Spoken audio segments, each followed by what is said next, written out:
right, what's going on, everybody? Thank you for joining me on another episode of The Art and the Artist. Today I'm here with Jerome Hughs. What's going on? Thank you for joining me today. Thank you for having me. All right, so I will give a little background. My nephew, who's behind the camera right now, introduced me to Jerome and told me all about him.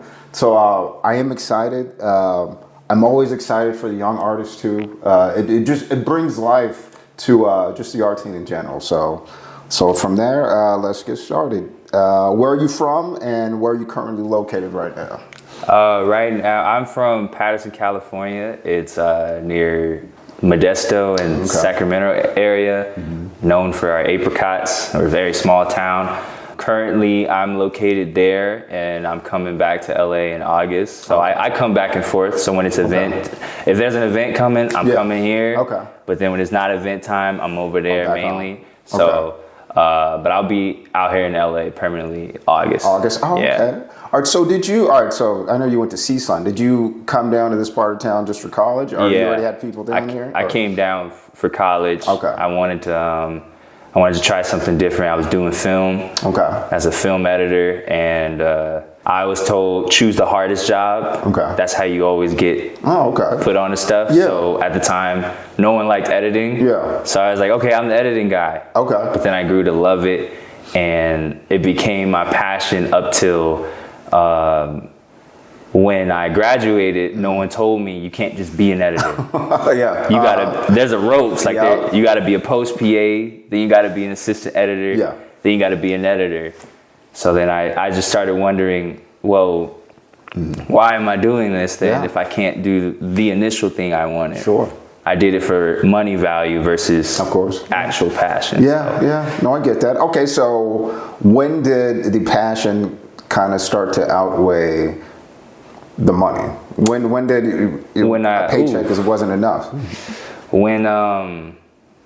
Because I told my girlfriend, I remember telling my girlfriend, I was like, I don't know what's about it, but this 3D stuff, I think I could get it if I just had a little time. Okay. And so I got so good at my job as an assistant editor. I was an assistant editor at this company, and I would get my job done in about 5 hours when I'm working an 8-hour shift. Okay. And the other stuff is just, if they need something, get it done. Sure. So I was like, that's 3 hours to work. Yeah. Little stuff I could dabble in. Yeah. But then as time went on, they didn't like how fast I was doing stuff. Oh. So I started doing stuff outside of my job description. And I remember I was in the car driving. I'm in traffic. You know how LA is. Oh, yeah. In the traffic, I'm driving, and the motivational speaker, Les Brown, says, sometimes it's not about the money. You know, you just got to go after it. Yeah. If you believe that this is what you're made to do, then you go for a gamble for it. Absolutely. And, you know, I was weighing all the odds. I was getting paid. This is a well-paid job, but I wasn't smiling at the end of the day. Yeah. You know, I was making more money than all my peers that went to school, that got out of school in the film department. I was making the most. I was probably the most successful, but I was not smiling. I would, at the end of the day, you know, I could provide anything for my girl, but there was nothing happy in terms of alone time. Yeah. So I knew it was time for a switch. Okay. You know what? That's great. You know what? That's a fantastic message too. Because you know what? A lot of people, because I made a similar sort of commitment to myself that you did. That, you know, people will work a job, really work to death. Like live to work, do something they hate. For money. That's no way to I mean, I get it. If that's how you have to survive. But if you have a chance to take, you know, all right, I'm going to do what I love, what I want to do, what I've always wanted to do, you got to do it. Absolutely. Yeah, I commend that, actually. It's a hard choice. It was tough. Only person at the time that understood was my mom. Yeah. My mom's the type, even if she doesn't agree, she will still support. Okay. Because she knows, like, I'm not the type to say something and not do it. Okay. I always see it through. Yeah. I just needed the right kick. The kick that made me quit my job, actually, it was the movie, what's the Spider-Verse by Miles Morales. Yeah. There's a scene where the mom is telling Miles, if you're gonna go into the big world, there's gonna be these companies that are gonna tell you this is how you do it. But if you believe in you, you can do it. Yeah. I felt like she was talking to me, so you know. I love it. Hey, inspiration from anywhere. I was ready to go, so yeah, that was the kick. That was the passion when I was like, okay, let's do it. Yeah, let's do it. I started. That's awesome. It was so dope because even when I quit my job, one of my supervisors, shout out to Kyle, I told him I wanted to go to this VFX school to just trying to be around minds that are like mine for just a moment. Because I was in an environment where you're just an assistant editor, you're just an assistant editor. I needed to like untrain that just for a little bit, whether that's just 2 months. Okay. And he donated some money to me to go to school. That's dope. And like he believed in me that much. Yeah. He paid for a class. Man. And that class like changed everything, changed my perspective. That's incredible. Yeah, shout out to that guy. Yeah, Kyle, yep. Shout out to Kyle, man. That's my guy. That's awesome, man. Yeah, man. You don't get a lot, especially someone from a company you're quitting. Right. So that's going to put their money into it, no strings attached because they believe in you. That's beautiful. We need more of that in the world. Shout out to Kyle. Yeah. That's awesome. Okay, well, I was thinking about something. So you went to school for film. Yeah. And then you were saying how your mother was, even if she doesn't agree, she'll support you. Right. If you're serious about it. Was there any, was she worried about you going into film in the first place? Just because it's not traditional, and some parents can be very traditional with, I want you to, go into medicine, go into law, something like that. Was there that support from your mom to, basically let you be free, let you do what you do always there? Oh yeah, most definitely. The only thing she was concerned about is me behind the camera, because up until college, I was always in front of the camera. I was always making films with me in front of the face. And so she was confused that, why are you trying to do something behind? Oh, I see. I never told anyone why I became an editor. Yeah. I just said, I know everyone hates this job. Yeah. Everyone doesn't like editing, so I'm gonna love it. Yeah. Because people want me. I wanted to be a director. I wanted to be in front of the screen. That's awesome. Yeah. And so that was something she didn't understand. She didn't see that side of the world. She saw this used to in front. She's like, what are we talking about? Yeah. So I think I got to grow out of it when COVID hit. Okay. When COVID hit, and I went back to my little town, Patterson, and I couldn't just be an editor. Yeah. I had to start making stories from scratch. Okay. And so that's when I started building the confidence to, okay, I can do more than what they tell me. Of course, yeah. And so that built the drive of when I got homework from college and completed that doesn't mean you're done. Yeah. That means you go do research for what you're passionate in. Yeah. And a lot of my people, my peers, my generation think, well, I finished the class. Yeah, that's it. Yeah. I finished the class, I'm done. See that? Yeah, that's not, you can never stop learning. You know what I mean? Even if it's something that you've studied, you went to school for, there's always going to be something new, especially like something like film, the new technology, new techniques, new cameras. I mean, just everything that's involved in it. It changes. So that's fantastic. Yeah. Never stop learning. No, I wanted to learn VFX because I was like, okay, a good thing for editing is VFX. Yeah. And I loved Scott Pilgrim versus the World because there was just so much VFX. Yeah. And that was the thing I would learn outside of school because they didn't have a VFX class. Oh, okay. And then so that was my thing. Yeah. Okay. All right. So I want to talk about the VFX for a second. Okay. So just editing at your job. Before you quit, just doing, standard editing, what made you think that, okay, not that you could do it, like what made you want to try it? What made you think, okay, this is something I could potentially get into? And when you started, kind of messing around with it, did you immediately think, oh, okay, this is the direction I want to go in right now?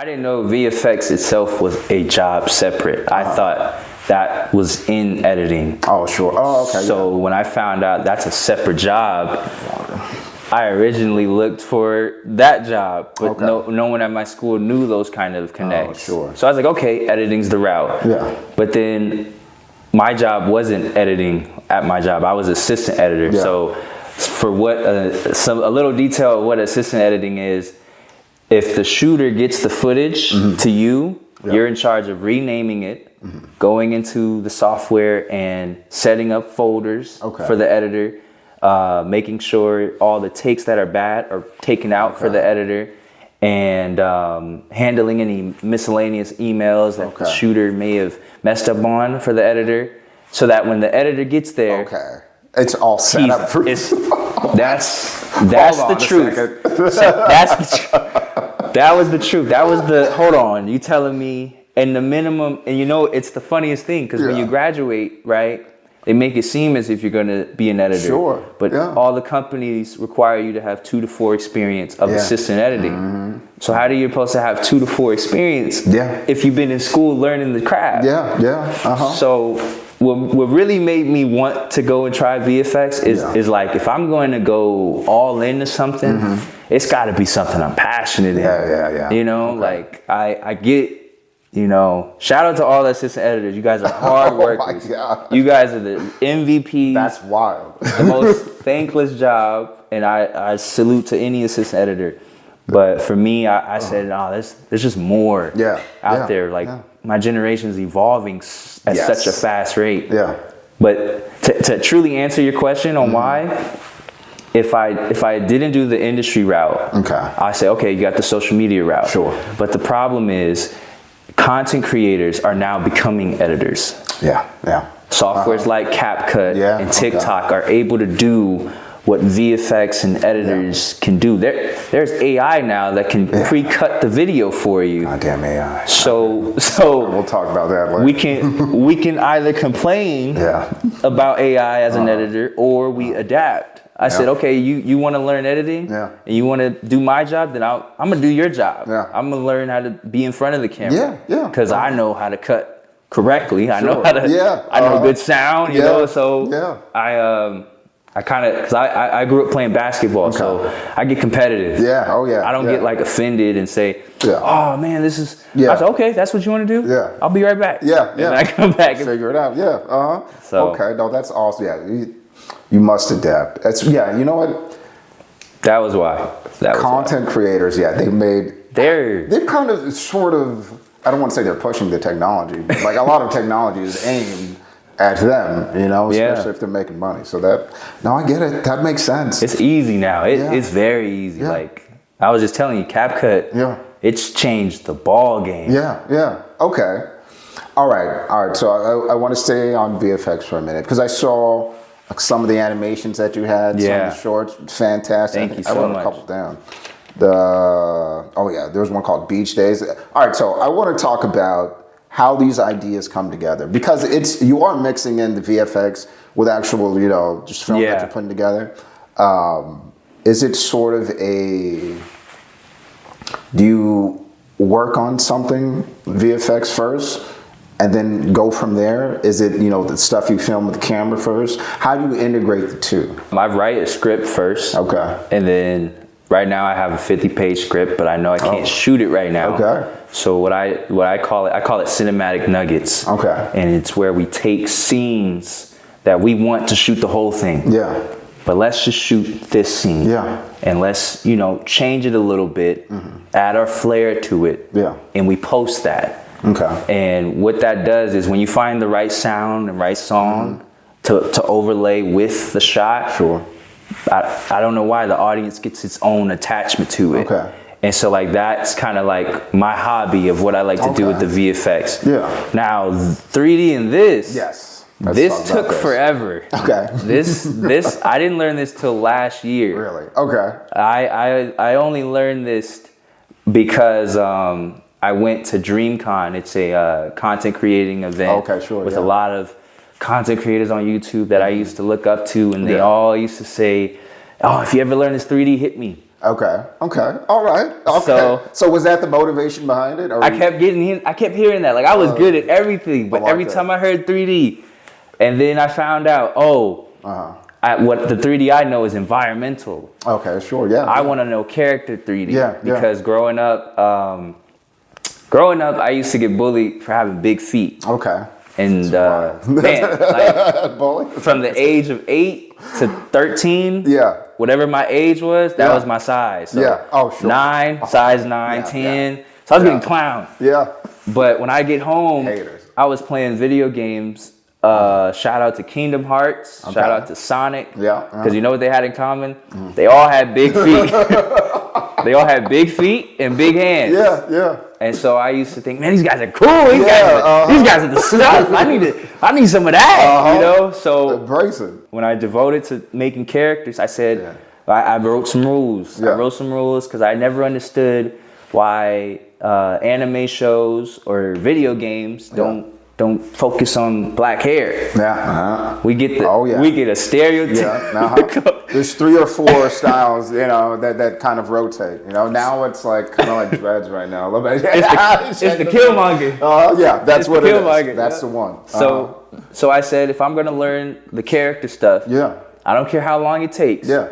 But we got to make these principles. They got to either have big feet. Or big hands. And they have to have black hair. Yeah. Like it has to send you. I want to focus on what everybody's afraid to try out. Like the problem with black hair is people don't know how to simplify it. Yeah. I was like, for the longest, I'm trying to figure out how do you make twists. Yeah. I remember I was telling the cameraman, my friend, how do you make twists? Yeah. And I remember a video. I took a step back and said, what do people who aren't our culture think this hairstyle is? Yeah, okay. Everyone thinks our hairstyle is dreads. Yeah. So when I did research in dreads, I started understanding how hair works in the 3D space. Okay. It's like a noodle. Think of it like a pasta noodle. That's how our hair is. It's a thick pasta noodle. Okay. And if you want twists, as you make the pasta noodle, you're just twisting it. Okay. Yeah. That was the science. Okay. It's not easy stuff to find. No. It's you know, like when you're making European hair, European styles, it's straight hair, easy. Yeah. It's a lot easier. But with African American hair, because our hair is so unique and different and detailed, there's extra steps that I didn't know back then, and that's why it took so much longer. Okay. But I loved it. I loved it when I finally figured out how to make twists or how to make dread afro, you know, I was hyped about that. Because I didn't grow up seeing characters like these or representation like this. Not animation. That was like my focus. That was my main, those were like my rules. Okay. That's dope, man. My mom's a huge activist in the African Black Power, so I had to make sure, you know. I love that. Okay. All right, so as far as this character goes and you know what you're doing with the 3D stuff, are you doing your own characters, own world sort of thing? Or right now are you just kind of still putting the characters together? So you said maybe a year you've been doing this? Yeah, I've been doing this for a year, and when it started, it was just grateful we knew how to make a character. Okay. We started that from the beginning to 6 months. Okay. And we were just trying stuff out. Yeah. Then we made this guy, his name's Jodio. This was the first character fully created, just me. Okay. My characters before were inspired by movies or other people, and that would help me help other people get it. Okay. I was like, no, I want mine. I want my character. I really like that. And so first thing I was thinking of, I don't see no black person with white hair.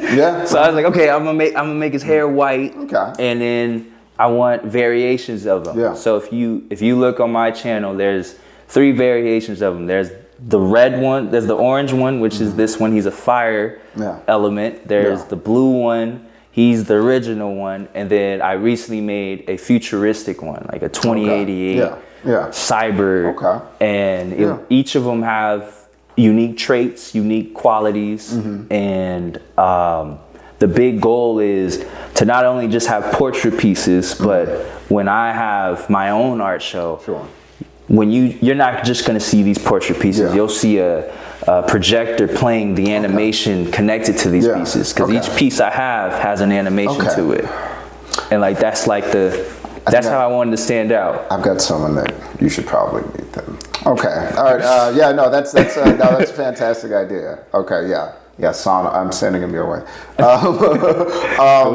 No, that's I do like the sort of immersive sort of art show like that. You know what I mean? I've been to a few. They're fantastic. All right, so I want to talk about those animations for a second. Right, my bad. Because when I first saw them, when I was just looking through all your work, I'm like, oh, this could be an installation immediately, like right now. Like I've seen you know sort of TV installations of things that aren't that good, but I think that in the right space that could be a fantastic show. So, in your idea for your own personal art show, would it be? Would you sort of stick to the theme? Would it be the 3D stuff? Would you incorporate all of the things you have together, kind of announce who you are, or is it more of a layered sort of rollout that you want to do? You got a lot of good stuff. Thank you. I appreciate that a lot. Because 3D as a whole, its lens is seen as a commission. In terms of if someone saw me do 3D, they would think, oh, that would look good for me. Whereas if I drew something, if I drew a portrait, they would say, I want to buy that portrait. My mission is to change the stigma of what 3D could be. Like I want people to, when they see this, they're like, this is art. Like that's why I don't do commissions related to 3D. Oh, okay, sure. Because I want people to get into the habit. You're coming to see a show. You're coming to see like, I'm not calling myself Picasso, but this is the Picasso. It's you. When you come, that's what you're gonna see. Now with the film stuff, I love film. But I love creating films. I don't want to be an assistant editor. So I have someone else to succeed. All right. So it's a lot of it takes a lot of bonding and talking with people. Like you said, I think with my art show, it would focus on the 3D. But I would definitely have another projector of just film work. Because I grew up, I didn't have good sound equipment. So I had to use music to cover my sound. Therefore, the music I listened to was purposely chosen, and I shot to the music so that it conveyed an emotion. And that was because I couldn't afford it. I couldn't afford good sound equipment. You got to use what you got. You got to work with what you got, and that was that's what you see on my account a lot. You don't see good audio. You see a song. And me working hard to convey an emotion with the song around it. And it's just to like inspire people. You don't need all the equipment to start. You don't. Oh no, you absolutely you do not.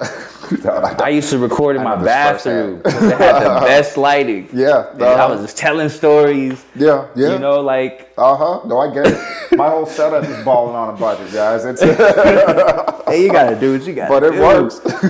Okay. All right. So before you get to college, you're already making films and stuff in high school when you were younger. What kind of sparked that passion? What made you want to do that initially? I watched this this guy. He used to shoot all his stuff in the bathroom. And he made it big. He only was in his bathroom. That used to mind boggle me. I'm like, I'm really watching this guy, and he's always in his bathroom. He would tell the funniest stories. So I wanted to tell some funny stories, stuff that goes on in my life, like. Oh man, it was so embarrassing. But it was worth it. I remember I told my first kiss on a Carnival cruise. The best story you'll ever hear. And I'm in my bathroom the whole time. I'm doing the scenes. I'm doing it all on my little iPhone with 30 minutes left to record it. And people were saying, you could go to film. You're funny. You get it, kinda. You just need little direction. And so. So that was the get up. I was really wanting to direct. But I got intimidated by a professor who was the head of the film department. And so intimidated that I hid those talents, anything creative, and chose the hardest position. Okay. Yeah. So that even if he tells me I'm bad at it, it's not what I'm passionate in. And I created this like identity over it. Okay. And so I recently just started unwrapping what I used to do. Getting back in front of the camera. Rebuilding all of that. Because I had an identity crisis with just afraid of other people's opinion. But after completely fooling people that I wanted to be an editor, I was like, oh, then I can do this, man. Like I'm confident. Like if there's one thing about me, I'll stay up 18 hours on a project to get it done. Because that's the editing trait. You don't get rest. You don't. You don't get rest. So I don't do much editing. I mean, and I hate it. It's and so that was the passion. Like I didn't like editing when I was doing it in high school. But when I learned no one likes editing. I was like, well, then that's what I'm gonna do. That's what I'm gonna do, and then I'm gonna just watch other directors, see how they do stuff. Take notes, so when I start shooting, I know not to do that, or I need to do that, and that worked for a while. Like it helped a lot with college projects, and it built relationships, and I learned the power of talking. Is very powerful. It really is. I think that's my biggest advantage with my art stuff. Is people who do 3D are not good communicators. They've gotten so good. That if you don't see that it's good, don't talk to me. Oh, I see what you mean. And I guilty. I used to be like that. Guilty. Because I spent 24 hours plus making this character, making this design. If you don't see this as art, then don't talk to me. You don't get it. But I was like, wait a minute. Wait. Bring it back. Who do you think you is? Like, you don't know what they're going through.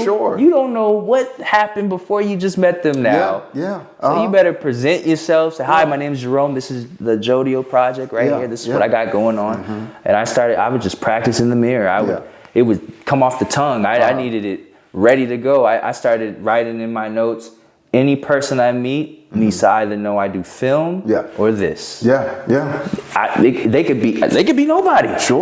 But it's to help me see this as art. Absolutely. I don't want to just keep doing stuff and not slow down and say, wow.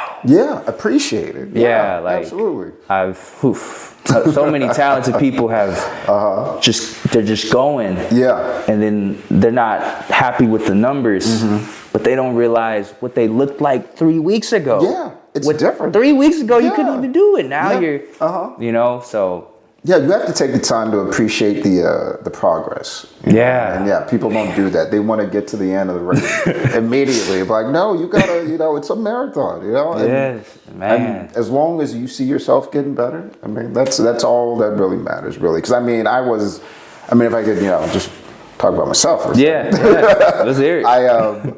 When I started editing, so I've got a friend who's an editor, and so I lean on him very, very, very hard at the beginning. And one of my best friends, so he didn't mind it. I didn't have these lights. I didn't have, I had a real crappy microphone. I had, So my nephew behind the camera, he helped me do an interview before, and it was rough, but. When I look back now, even my first interview, I was nervous. I didn't know what I was doing, but I knew I wanted to do it. Even now, I think this is going to be 48th interview I've done. Wow. And congratulations. I'm still learning stuff. I'm still getting better. I'm still not where I want to be, but I'm enjoying it right now. And getting to sit here and talk to you today, it's it's another joy. It's fantastic. New art, new artists, and I hope you people love it too. All right. Thank you. This is a good interview because I haven't even looked at this book to ask these questions yet. This is my kind of interview. It just flows. It's fantastic. Okay, are you the only sort of artistic person in your family? I mean, that's making a living out of it, or did you see something like this, success like this, when you were growing up? No, I didn't see success like this. My mom was a praise dancer. Okay. And they were the best performances ever. Okay. And she would have these flags that would have this yellow and rainbow silhouette happening when she does it. Yeah. But she wouldn't charge a dime. Oh, okay. Because she's doing it for the Lord. Of course. I respect that. Yeah. But that's the most artistic thing I've seen. My dad makes music. Okay. But he just makes it for himself. For sure. And so that's where I got for myself from. My parents. They taught me how to. Sometimes you just gotta appreciate it. Yeah. Maybe you can't. Maybe you don't need to release it. Maybe you just need to just have it. Yeah. Oh man, I usually record everything, all of my accomplishments, but I didn't want to record this one. The accomplishment of figuring out how to make eyes. Yeah. Oh my gosh. I was ecstatic. I was running around my room. No one will ever understand how hard it is to make eyes. How with 3D you gotta build bones. Okay. So like once you make the character, if you want it to move, you have to build bones. Okay. So it can actually like move. Joints and all that. Like I was like, oh no. So I'm like, you gotta have a kneecap bone go into the ankle. And I was like, oh my gosh. But then I got into the habit. Yeah. Then it became second nature. And I had a very good support system. That's good. Yeah. Although they weren't really going full on artistic, they always supported the ideas I tried. Okay. And so I think that was just as important. Yeah. No, absolutely. Yeah. Just the confidence it gives you when you have people that love you that tell you, go do it. That's what I tell my kids, right? If they want to try something new, I said, okay, we're going to try it. All right. If it's something I got to pay for, but we're going to finish it. Right? Yeah. We're going to finish it. Right. And that's what I always say. Let them do it, especially parents, right? Be supportive. Let them try it. I mean, even if they don't end up liking it in the end, at least you gave them the confidence to try something new. So that's fantastic to have that support, because artists don't usually, I don't want to say usually, but a lot of times it's, all right, well, what are you going to do if this doesn't work? Like, what's your fall? What are you going to fall back on? You know what I mean? Like, like, what else do you plan on doing? And to me, that's a terrible way to go into it, right? Like, have the confidence in your child to do something they want to do. Because it's especially being an artist, it's not easy. It's not an easy life. My grandpa was that in the beginning. Yeah. I knew I was getting good at my craft when I changed my grandpa's opinion. My grandpa is really on the well, you got to have that plan ready to go. How much money is it making? How much is? Come on now, don't be playing with me now. Yeah. But when I would answer back with such passion that you don't understand. This isn't just art. This is a ready to go art show. And when you come to my art show, it's the next level. We got figurines coming on the way. And each person that buys a portrait, we make a new figurine. That's how we raise our money there. And then from there, we're doing a giveaway at the big art show so that people can get the figurine. Once I started saying all of that, he was all aboard. Okay, talk about it. He was all aboard, and he knew that I wouldn't just sit around. Like, I would hustle. Like, I would sell clothes. I'm a tangible guy. So even though this is here, I have a shirt version of this. I wanted to get into that. I have where is it? I have a keychain. There we go. I have a keychain version of it. Oh, that's awesome. This is all for self-esteem. That's dope. This is to remind myself this is more than just a piece. This is something somebody can want. That's awesome. Hold on, let me. Whatever. That's great. Because you know what? Just selling art. I mean, that's fantastic. Especially if that's just what you want to do. You know what I mean? But what I see today, especially with the young artists of your generation, it's not just art. It's it's merch. It's clothes. It's figurines like you have right there. I've seen books. I've seen coloring books. It's so much more than just, hey, I'm an artist by my painting. And I think that's kind of what you have to be today, right? You kind of got to do more than just one thing. I mean, it would be great for people to just, live their life and be an artist, but it's a lot of artists. It's a lot of good competition. I like it. I like the competition. I like the, when I see I have friends that do the same thing I do, and they're always giving the max effort. And I always see it I got this from my uncle. When I see my friends winning, man, I just get happy. Yeah. I just get happy. Yeah. I'll get happy for them.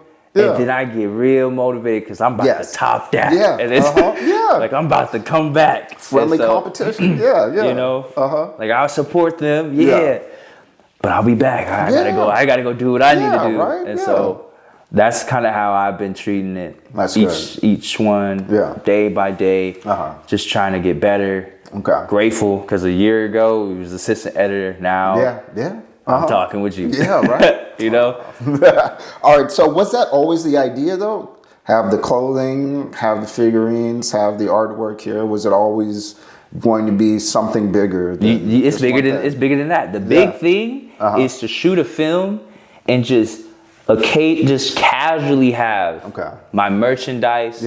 My art pieces in the background. I always thought of props as such a useful way to market. And since I know how to shoot films, what better way to then market my stuff back to the overall message. I've seen it done so many times. Atlanta with Childish Gambino. I mean Donald Glover. He does it all the time. All his music, the music that's playing, it's his music playing. Stranger Things. They have certain merchandise, certain hoodies that certain people wear. And because they wore it, we need to buy that. We need that. Most definitely. And so that's right. You know, I remember what was that? Did you guys watch Luke Cage, the first one? The hoodie, like the shot up hoodie. The shot up. I tried to buy one. It was sold out. Exactly. It's the invisible marketing you don't even know. And it's in there. And one of my friends would say, well, you don't want to be too on the nose. I said, okay, I'll write a character who, in this world, he's a super fan of my stuff. Completely unrelated to the story. Just a side character. Somebody on the side. But we'll make him funny as heck. We'll make him so funny that because of how he's marketing it, because he's trying to make people buy it, it's going to make the audience member who's watching at home say, I feel bad for the guy. Let me get a shirt. Let me get something from it. What's the site on it? You know? There's so many different ways. That's awesome, man. That's the big goal. That's good. That would be so cool. You gotta think big. No, that's actually all right. So Disney does it all the time. All the time. Yeah. Monsters Inc. They had Toy Story toys in the Monsters Inc. movie. Like, come on now. That's right. That's a great idea. Okay. On this sort of timeline of yours, this journey that you're going through, it's, I mean, definitely not over. Right. So what do you think is your next move? Is it having an art show? Yeah, that's because everyone who knows me would be so surprised that the editor pulled off an art show. There's so many things you're jumping over from what an editor stands for to what an art show is. A lot of in-person talking to people. I've been training for months though. I'll purposely go to the basketball court and just, hey, what's your name? Oh, nice to meet you. You know, this is what I do. You know, get into the habit of talking with people because I think COVID messed with a lot of our social skills. It's a lot harder to approach people. Like I want to tell. I'm gonna have to tell my secrets. I do this to start a conversation. I'll either look at the weather. If it's hot, I'll say to you, if it's hot, it's burning up, ain't it? What's up with you, man, Jerome? Or like openers. Different openers. Or what's my other go-to? My other go-to is if we're at a beach and there's a food stand. I said, have you tried the nachos over there? They were cold. How you doing? My name's Jerome. You know, different ways. That's cool. I like that. Because if there's no excuse, to talk to them, they don't want to talk to you. So I've been training for the art show. I've been doing research. I am going to be vendoring in Oakland, but I'm trying to find something in LA too. It's been a little more challenging because of just I've learned with LA it's more if you meet them that day, they'll contact you to that person. It's like in person stuff. Have you been to a lot of art shows down here in LA? I've been to a few. I think I've been to a few. Not enough though. Okay. Not enough. Okay, sure. I need to go to more. Yeah, that's I'll always never say not enough. That's always my advice. If you can, get out to the shows, because I mean, in my experience, the artist will talk to you, especially if they know you're an artist. For the most part, I know the people are out there. I haven't met a lot of assholes, but they will talk to you. And I think that's good practice. Yeah. To first just go see how the show goes, how it's put together. Yeah. Get talk to the artist, and see their sort of process. If they have an artist talk, sit and and listen to that. Wait around for the curator and talk to her or him. It's good practice, and also it's a good way to meet new artists. Definitely. So I go to art shows now, and I'll see an artist I've met at another show, and they're friends with that artist, and they go to another artist show. Like it's a pretty good way to meet artists, and pretty good way just to kind of get yourself in there, just be seen at these places, because you've got great stuff, man. So it's only a matter of time. I appreciate it. Yeah. It's so different from editing, because with editing, someone else is doing the talking for your finished product. It's usually the director. Yeah. It's usually the producer. Yeah. With this, you got to be the producer. Yeah. You got to direct people why this is good. Or what was your why did you think of this? And certain stuff like that. So I just had to start becoming a kid again. Sure. When I explain these things, I said nothing is impossible. The reason why I did it can be as crazy as heck. But as long as you know how to explain it and you put some charisma to it, they'll love it. Okay. Yeah. No, you're right. They'll love it right away. Okay. So that's what I practice. That's good. But I mean, it is good. It really is. I be practicing. I be in the mirror. Some of you guys, right? I be in the mirror practicing. I be like, well, you see, this isn't just an ordinary piece. You see, the fire represents the passion in the body of this character right here. And as he keeps burning up, he's burning other people to believe in themselves. Because you got to believe in yourself. Like, I'll be in the mirror just like Man, I love that, man. It's really wholesome. Yeah. Okay. Is there anything that you learned from editing and filmmaking that kind of lends itself to this? Anything that you took from that career that sort of made it easier to get into something like this? With editing, you're always telling the director, we got to cut this. Oh, okay. We got to cut that. Yeah. So knowing what to sacrifice from editing, and then with directing is, we only have to fool them once. So we only have to fool them once. So what I say for any artist coming into it, is take a step back and look at your work as an audience member. Okay, sure. Because sometimes we put 100% into something when your 20% was good enough for a post. So that your other 80% can be fine tuning. Sure. I feel like people take too long of a time to post that one thing. You haven't built traction. You haven't built an audience. And then you put all this work to this one project, but nobody's there.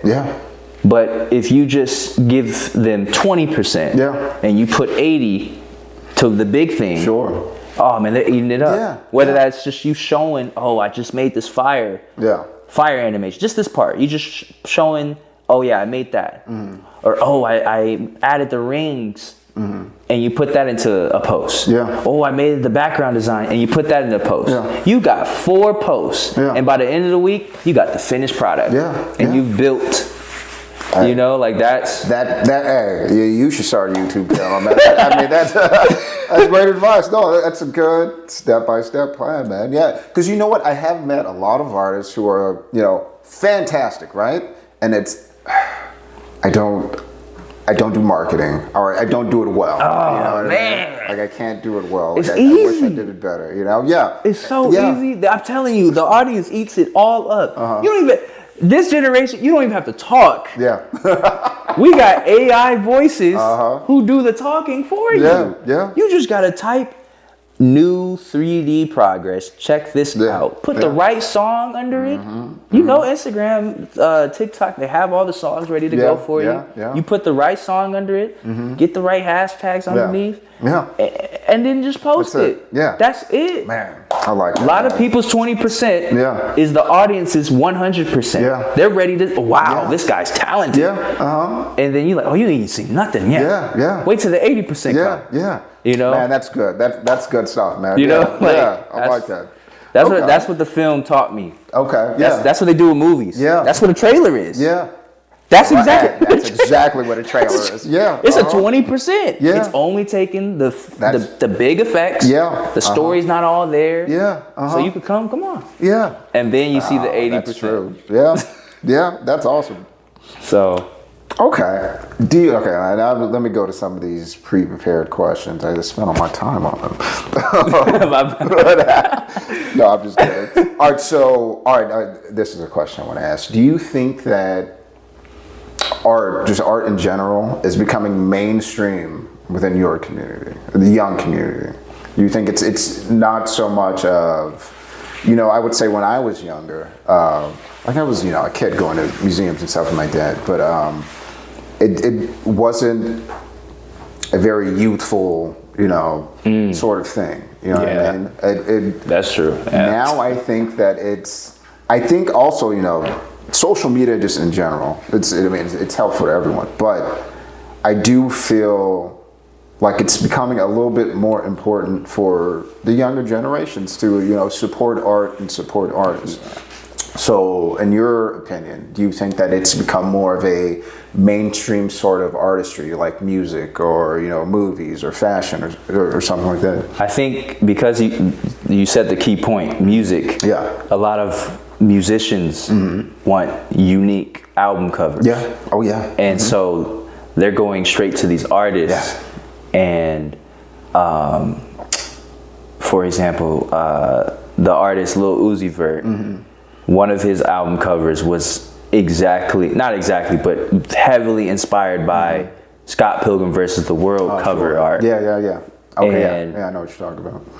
That trend continues to go. Yeah. Continues to go. And that's awesome that you're inspired by it. Yeah. But what we don't touch on is the artist that never gets the love, never gets the tag. Yeah. The artist was paid. Yeah. They were paid. Yeah. But no one knows who did it. Yeah. We think it's all, that's Lil Uzi, man. He's awesome. Yeah, right? And so fast forwarding to now with AI making stuff even more mainstream, because now we can see our favorite people in such a lighting. It's harder to tell, not harder to tell. It's where we have a negative connotation to new art sometimes, or people just trying. We're not new styles, something that's not the traditional sort of. It's like it's very popular to knock it down, be negative. Yeah, it is. And I don't. That's become mainstream. I think that part of the art. Sure. It's getting popular to knock you down. Yeah. It's trending. It's the way.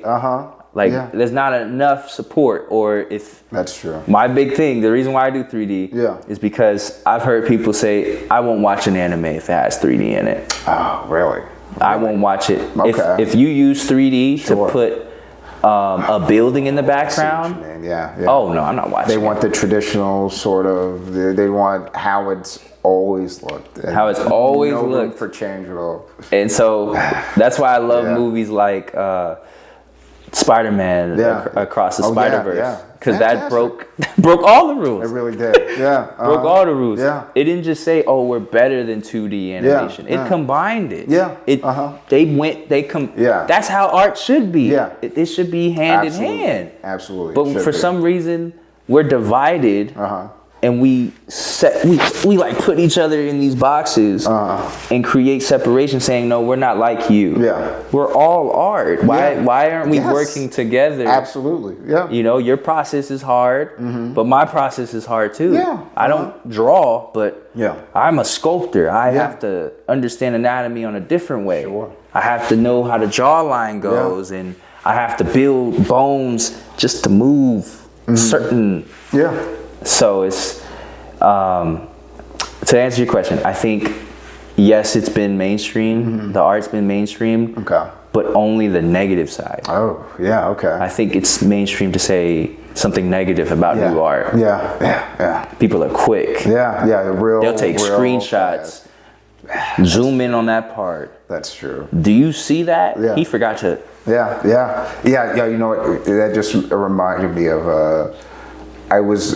So I follow a bunch of artists on Twitter, right? And there was one particular artist who, it's a fantastic piece, like a nice piece, and someone quote retweeted it with like, "Oh, this is like you're good, but this is like a high school art project, and this doesn't look professional." And then like every other artist that follows everyone, what are you talking about? Like, well, first of all, who are you to talk about this woman's art? Like, in everything you're saying, it makes no sense. I mean, it shows that you don't know anything about art or like the process of an artist, And I'm glad people came to her rescue, but the thing is. You're right. It is so popular to knock someone down. And the easy thing would have been to just not say anything, right? Like to not say a word, especially for someone who's not an artist, someone that's got no work of their own, that's never even tried it. Like, what are we doing here, right? Like we've got. And the thing about this particular artist is, like, she's selling art, right? Like it's not like it's some like college kid. Like this is a woman that's putting out her art and selling it, to people all over the world. So it's very strange to just immediately just want to shit on somebody for it's crazy. It's absolutely crazy. How long are we going now? An hour. Okay. All right, I gotta make this. I don't want to make it too long. I could go for another hour, honestly, but okay. All right, so let me see if there's anything in here that I have to get out that I haven't talked about. Really, man, we covered everything. Unless there's anything that you would like to talk about, or anything that you have coming up. I would want to just talk about like the overall mission of this. Okay. Just the 3D section. I think that my mission for doing this style is to inspire 3D artists that you don't have to just do like commissions to make a living. Like you can see your product and say, whoa, this is art. I can, get this printed out, or I can go to an art show and I can, sell this. Yeah. I feel like that there's not enough people that think like that. Yeah. And especially in the 3D art, their biggest dream is to go work for someone else. Nothing wrong with that. Yeah, that's true. Yeah. But that's your biggest dream? Yeah. You telling me there's nothing you've ever just said, I want to just lead in, or I want to make for just me. I want to put out and people say, wow, that was amazing. Yeah. Like my problem with working with other people in this field is, one, half the time we don't get to get an interview like this. Yeah. The producer and director does. Sure. Yeah. The person who's selling it, they get the interview. Yeah. And they give their version. Well, when we were making the piece, we were kind of just telling the artist. Yeah. You're the artist. You don't even get the name. Yeah. Your name's the artist. Yeah. That's what you want. That's what you want. I never even thought about it like that. Yeah. You're absolutely right. Yeah. Like we are too talented. And there are too many tools now. There are way too many tools to not have your own version of your brand. Yeah. Because if you worried about money, money's coming out there. Yeah. That's why I started showing my face, because I've seen 3D artists, because they show their face, they'll get paid sponsorships to just, hey, keep doing what you're doing. But could you hold this pin for us in the beginning of the film? Sure. We'll pay you. Yeah. And you get to keep doing what you're doing. Yeah. But not enough people talking about that. Not enough people are talking about more creative and positive and uplifting ways. Just ways to be controlled and manipulated in a way where you're just good at that. Don't try anything else. Don't ever think of being anything else. And that's kind of like the big mission with this is second someone sees it and they say, wow, how did you draw that? I said, oh, it's 3D. I mean, I took it into Photoshop, built the, the text and stuff. But at its core, it's 3D. Yeah, hand sculpted. Which you're not going to watch it? Right? It's joking. But, like that's awesome, man. That's the goal. That's the big mission. I want people to have a more positive approach. Art can be anything. I remember I went to an art show. I saw something on the wall. It was very creative. He carved out those paper plates, those very thin paper plates, into a sun. And it was cool. but it was paper plates. Yeah. So if paper plates could be on the wall, It can be that simple. Yeah. if paper plates could be on the wall, then I think, you know, 3D art, 3D animations, you that can happen just the same. Oh yeah, absolutely. You know, like that's my overarching message. That's why I created a separate account on Instagram. Okay. Oh yeah. I have one account that's strictly the VFX, strictly just this content, and then the other is just giving advice to creatives that hit road bumps, hit stops. Like I'll just be in front of the camera talking about stuff that's happened to me and say how this can affect you creatively. Like I one of my recent videos I talked about you have to be careful who you tell your ideas to in the beginning stages. Because you were so excited about the idea. But because they weren't excited when you told them, you then say, well, is it a good idea? Maybe I shouldn't do it. Like there's a reason why people have hype men. They may not know nothing about art. That's right. But they know how to hype you up. So when you're in pre-production, when you're trying to get it going, you calling up John, hook me up, man. And they just as hype with you. You need that. You absolutely need that. Why do I want to be around somebody who's always complaining? Always talking about the negative side, always looking. Never positive. Never like, positive. oh, what you did was, I like that. That's great. Yeah. Oh, you do, just a compliment. Oh, you do art shows? Well, how you making money for real, you know? Oh, man. I hate that the most. I hate that the most. When I hear that, like, oh, well, you gonna sell? Like, you selling all your art? You know? I understand. All right, money. Yeah, it's nice. I mean, you need money to live. Artists want to sell their art. I mean, but I think if you talk to most artists and you ask them, what are you doing this for, right? I'm doing it for me. You know? I'm expressing myself, and hopefully people out there, you know, like how I do it. You know what I mean? But the negativity, but you need how them. Are you going to make money? You do need them. That upsets me. You want to know why you need them? You need them for the finished product. Because when you're done, those are the first people you send it to. Those are the first people you send it to. Every person that talks like that, I send them my new stuff. They be the first one, and I'd be like, hey, I just finished this thing, man. I want to thank you for telling me about this. They didn't do anything. Of course not. But, you know, I wanted to remind them that, you know, we still got the job done. That's what I do. Yes, absolutely. We got to build a positive reinforcement. And if we're not positive, we're surrounded with positive people. I only have friends who correct me if I say something negative. They want me to win. Therefore...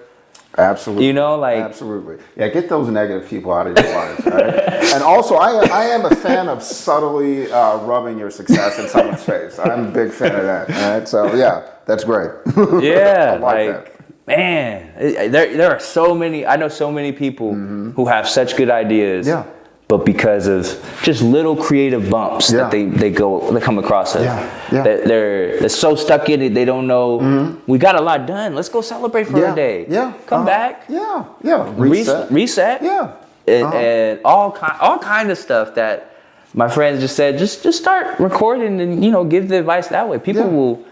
There's an audience for it. There is. The people will. I mean, the people will find you. That's what I learned. I didn't. When I started this channel, I didn't know who was gonna watch it, but the people find it, man. Yeah, so it's I've been invited to. You just got to start. Black Market. I was invited to Black Market Fleet to just interview some of the vendors. I got to interview the creator of Hypeland, Jordan Bentley. Shout out to Jordan Bentley. Thank you so much for letting me interview. And all I was asking for was motivational advice for creatives who are trying to start something. But I had to work up the courage to just ask, can I do that? That was a whole pep talk. My girlfriend was there.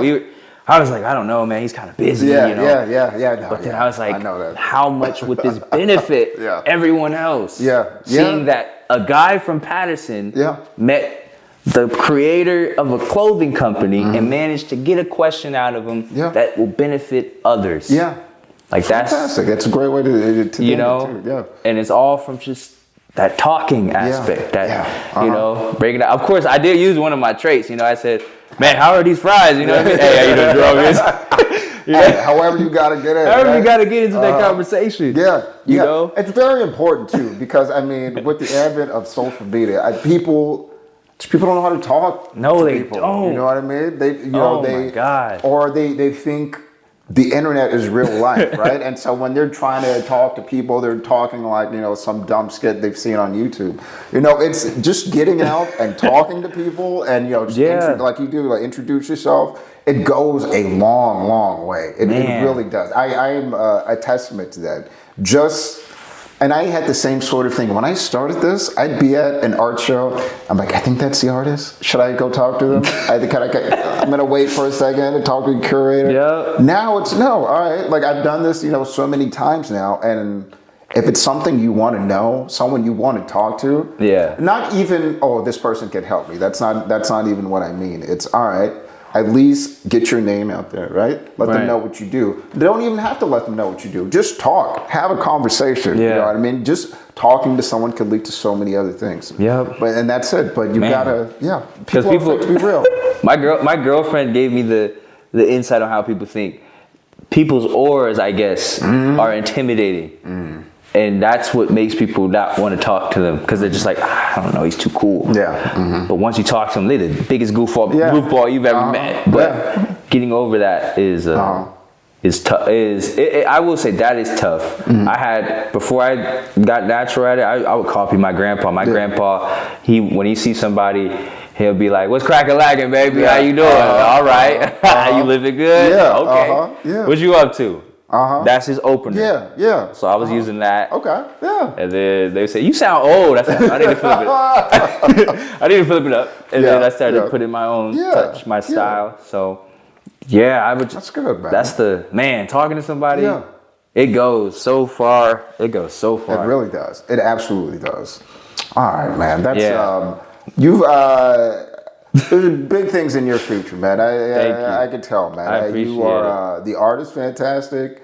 Just the way you present yourself is fantastic. Even just the experience that you have already. Thank you. Film and editing. We're gonna be seeing more of you. I already know it, man. Yeah. Hey, I'm gonna have you interview at my art show for sure. Oh yeah. Oh please, I'm there. I'm there. I like how you set up everything. Thank you. You have a cool introduction. Thank you. And you're a good listener. You let people talk. Oh yeah. Yeah. You know what's funny? Doing this show, what's translated into my real life is that like listening to people. Yes. like really listening to people, you know what I mean? Mm-hmm. And that makes a difference. When people tell you're really listening to what they're saying, it's, they kind of, if they had their guard up a little bit, it comes down a little bit. Yeah. It's a skill. All right.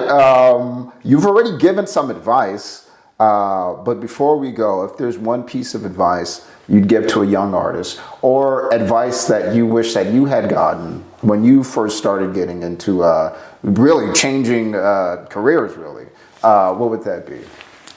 It would be to try. It would be to literally just, even if you think it's the worst thing you've done, like in terms of beginning, you paste it on the wall. Mm-hmm. So you're reminded, I won't be as bad as this. Yeah. And as you keep getting better, you look back at that. Yeah. And as you keep getting better, you look back at that. Yeah. And then you go look back, it's been 6 months and you are like 10 times better than when you started. Yeah. Young people are afraid to just start and just throw something on the canvas. Yeah. It's not meant to be the one. It's meant to like put your foot on the race. Yeah. It's a journey. And then as you're going, as you're chugging along, and you look back, you're like, whoa, that's me? Yeah.